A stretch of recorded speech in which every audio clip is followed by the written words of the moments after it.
कल कांग्रेस पार्टी की कार्यसमिति ने एक आश्चर्यजनक और देश विरोधी फैसला लिया है। उन्होंने अपनी पार्टी के 37 के रिजोल्यूशन को फॉलो करते हुए महान वंदे मातरम गीत के 2 ही छंद गाने का फैसला किया है। मैं इस समय पर पूरे देश को याद कराना चाहता हूं कि 1937 में कांग्रेस पार्टी ने मुस्लिम अपीसमेंट के लिए वंदे मातरम के 2 टुकड़े कर देश के विभाजन की नींव डाली थी और वहीं से 2 राष्ट्र के सिद्धांत को ताकत मिली थी और अंततोगत्वा देश का विभाजन हुआ और पाकिस्तान का जन्म हुआ था। आज जब वो ऐतिहासिक गलती को वंदे मातरम के गीत के प्रागट्य के 150वें साल में नरेंद्र मोदी सरकार ने सुधारकर बंकिम बाबू की ये अमर कृति को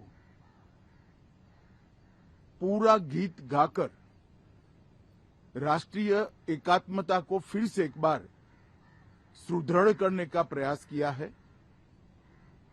और सभी सरकारी फंक्शंस में इसको पूर्ण रूपेण गाने का जो निर्णय किया है, वो निर्णय को कानूनी जामा भी पहनाया है। इसकी अवहेलना करने का कांग्रेस ने कल निर्णय किया है।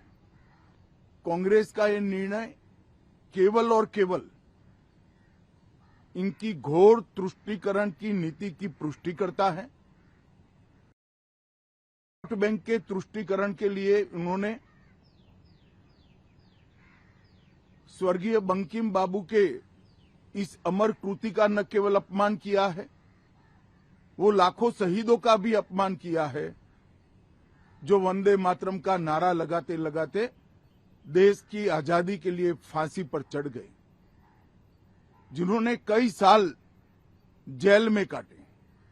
आज कांग्रेस पार्टी 1937 का अपनी पार्टी का रिजोल्यूशन मान रही है और पार्लियामेंट के एक्ट को नकार रही है। मुझे तो बड़ा आश्चर्य है, श्री राहुल गांधी की नेतृत्व में कांग्रेस पार्टी फिर एक बार इस देश में तुष्टीकरण की राजनीति को पुरजोश तरीके से आगे बढ़ा रही है। मैं देश की जनता को अपील करना चाहता हूं कि एक बार इस देश ने गलती करी थी वंदे मातरम के 2 टुकड़े होने देने की, और एक गलती के गंभीर परिणाम हमने भुगते हैं। अब देश की जनता एकजुट हो और कांग्रेस पार्टी के इस फैसले के खिलाफ आवाज बुलंद करे कि अब इस देश में तुष्टीकरण की राजनीति नहीं चलेगी। ये आजाद देश है।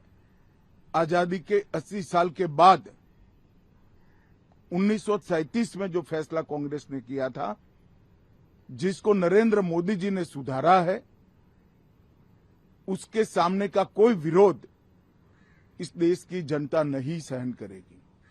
भारतीय जनता पार्टी कांग्रेस पार्टी के इस फैसले की कड़ी निंदा करती है और हम इसका जनता के बीच में और विधायी सदनों में भी पुरजोश विरोध करेंगे।